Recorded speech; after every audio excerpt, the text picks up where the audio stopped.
BJP নেতার বাড়ির সামনে রাস্তায় বোম পড়েছে। এর সঙ্গে দীর্ঘ দূরত্বে কোনোভাবে রাজনীতির কোনো সম্পর্ক চেষ্টা করেও খুঁজে পাবেন না।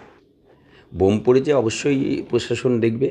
এর সঙ্গে রাজনীতির সম্পর্ক নেই। কেন তারা বলছে তো তৃণমূলের দুষ্কৃতীরা বোম ছুড়েছে, আমরা বিজেপি ভোট পেয়েছে বলে, এখান থেকে বেশি বিজেপি ভোট পেয়েছে বলে এই জন্য বোম ছুড়েছে। ভোটের রেজাল্ট বেরোলো না আর বিজেপি বেশি ভোট পেয়েছে? ভোটের রেজাল্ট বেরোয়নি তো। ভোটের রেজাল্টের পরেই কথাটা বলতে পারবেন কে বেশি ভোট পেয়েছে। আরে ভোটের রেজাল্টটা বেরোক। যারা বোম মেরেছে তারা তৃণমূলের দুষ্কৃতী বলে দাবি করে। দুষ্কৃতী আমি মনে করি যেহেতু দুষ্কৃতীদের কোনো রাজনৈতিক দল হয় না।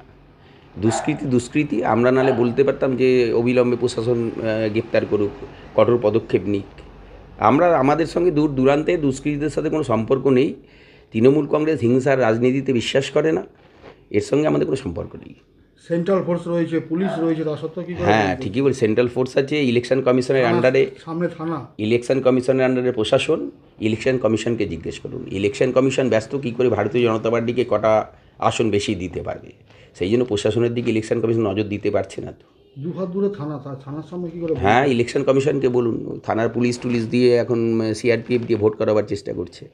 লোকালে ল অ্যান্ড অর্ডার দেখতে পারছে না। ইলেকশন কমিশনের ব্যর্থতা। দীর্ঘ এত ঘন্টা হয়ে গেল এখনো দুষ্কৃতী গ্রেপ্তার হলো না, তাহলে পুলিশের ব্যর্থতা কি? বললাম তো, প্রশাসন এখন ইলেকশন কমিশনের আন্ডারে আছে। আমরা দাবি করছি অবিলম্বে দুষ্কৃতীদের গ্রেপ্তার করা হোক। এর সঙ্গে রাজনীতির কোনো সম্পর্ক নেই। বোমই বা কেন পড়বে? তাদের গ্রেপ্তার করুক। আপনার নাম? দেবজ্যোতি ঘোষ।